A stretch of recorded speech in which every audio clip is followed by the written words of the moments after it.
Media নয়, দেশীয় media নয়, বরং প্রত্যেককে তাদের জায়গা থেকে আমরা অনুরোধ করব, আপনারা এই ডকুমেন্টেশনগুলো করুন। আপনারা দেখুন কিভাবে নিষিদ্ধ গুলিগুলো দিয়ে আমার ভাইয়ের বুকটি ঝাঁঝরা করা হয়েছে, কিভাবে পুলিশ ওই লিথাল গুলিটি, জনগণের টাকায় কেনা গুলিটি বাংলাদেশের ছাত্র জনতার মেরুদণ্ডে বিদ্ধ করার জন্য, জীবন নেয়ার জন্য ব্যবহার করেছে। এটি অবশ্যই বাংলাদেশ যতদিন থাকবে বাংলাদেশের ইতিহাসের পাতায় এটি লেখা থাকতে হবে। এটি যদি লেখা না থাকে তাহলে পরবর্তীতে এই আওয়ামী লীগ কিংবা অন্য কোনো দল আবার একইভাবে এই ফ্যাসিজমের, এই ফ্যাসিবাদের ধারক ও বাহক হয়ে উঠবে।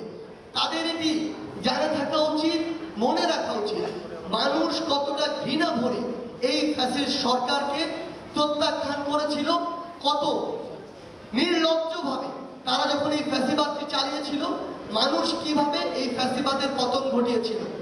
আমরা চাই আপনারা এই ডকুমেন্টেশনটি করুন। আমরা ভাবছিলাম যে 5ই অগস্টের পরে 1 মাস হয়ে গিয়েছে, বিভিন্ন জন বলছিল যে আমরা একটি বিজয় র্যালি করতে পারি কিনা, কিন্তু আমাদের অধিকাংশ ভাইরা, বোনেরা, ছাত্র জনতা তাদের জায়গা থেকে স্পষ্ট করে জানিয়ে দিয়েছে বিজয় র্যালি, বিজয় মিছিল করার সময় এখনো হয়নি। এই বাংলাদেশে যে ফ্যাসিস্টের পতন ঘটেছে সেই জায়গা থেকে এই দগদগে ক্ষতগুলো রেকটিফাই করে এমন একটি বাংলাদেশকে যতদিন না আমরা বিনির্মাণ করতে পারছি, যতদিন না এই বাংলাদেশ গণমানুষের বাংলাদেশ হয়ে উঠছে, আমরা আমাদের অধিকারগুলো ফিরে না পাচ্ছি, সিস্টেমগুলো আবার নতুন করে পুনর্গঠিত না হচ্ছে, মানুষ যে মানবিক কিংবা তার সাংবিধানিক সুবিধাগুলো পায় সেগুলো যতদিন নতুন করে পাওয়া শুরু না হচ্ছে ততদিন কোনোভাবেই এমন একটি বিজয় মিছিল করা প্রাসঙ্গিক নয়। এটি আমাদের স্পিরিটের সাথে যায় না, আমাদের এই ছাত্র জনতার অভ্যুত্থানের চেতনার সাথে যায় না। সেই জায়গা থেকে আমরা এই মুহূর্তে সবচেয়ে গুরুত্বপূর্ণ মনে করি আমাদের সেই ভাই বোনদের যারা এই ফ্যাসিস্ট সরকারের পতনের জন্য, আওয়ামী লীগের এই দুর্বিষহ শাসন ও শোষণ আমলের পতনের জন্য নিজের রক্ত দিয়েছে, জীবন দিয়েছে।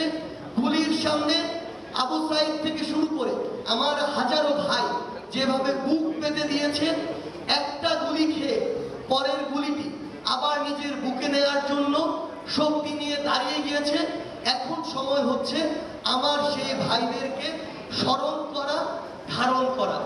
সেই জায়গা থেকে আমরা মনে করি যে আগামীকালকে 5 সেপ্টেম্বর পুরো বাংলাদেশে প্রত্যেকটি জেলা, প্রত্যেকটি উপজেলা, প্রত্যেকটি ইউনিয়ন থেকে শুরু করে মহানগরের প্রত্যেকটি সেক্টর যেভাবে এক একটি যুদ্ধের সেক্টর হয়ে উঠেছিল সেই 5ই আগস্টের দিন কিংবা তার পূর্বের দিনগুলোতে, সেভাবে আগামীকালকে আবারও আমার ওই শহীদ ভাইদের স্মৃতিকে, স্পিরিটকে নিজের মধ্যে ধারণ করে আমার ওই যে আহত ভাইগুলো এখনো হাসপাতালের বিছানায় কাতরাচ্ছে, আমার যে ভাই বোনগুলো তাদের হাত হারিয়েছে, পা হারিয়েছে, চোখ হারিয়েছে, তাদেরকে স্মরণ করে, তাদের স্মৃতিকে ধারণ করে আমরা আগামীকাল 5 সেপ্টেম্বর আমাদের ছাত্র জনতার অভ্যুত্থানের 1 মাস পূর্তি উপলক্ষে আমরা একটি শহীদি মার্চ করতে চাই। এই শহীদি মার্চে আমরা চাইব আমাদের যে বাবা মারা, যে ভাই বোনেরা তাদের সন্তান হারিয়েছে, তাদের ভাই বোন হারিয়েছে, বিনয়ের সাথে আমরা আপনাদের প্রতি অনুরোধ করতে চাই আপনারা আমাদের সাথে আসুন।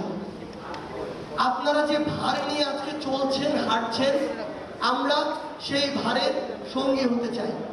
আমরা সব সময় আপনাদের সন্তান হয়ে, ভাই বোন হয়ে আপনাদের সাথে একইভাবে চলতে চাই।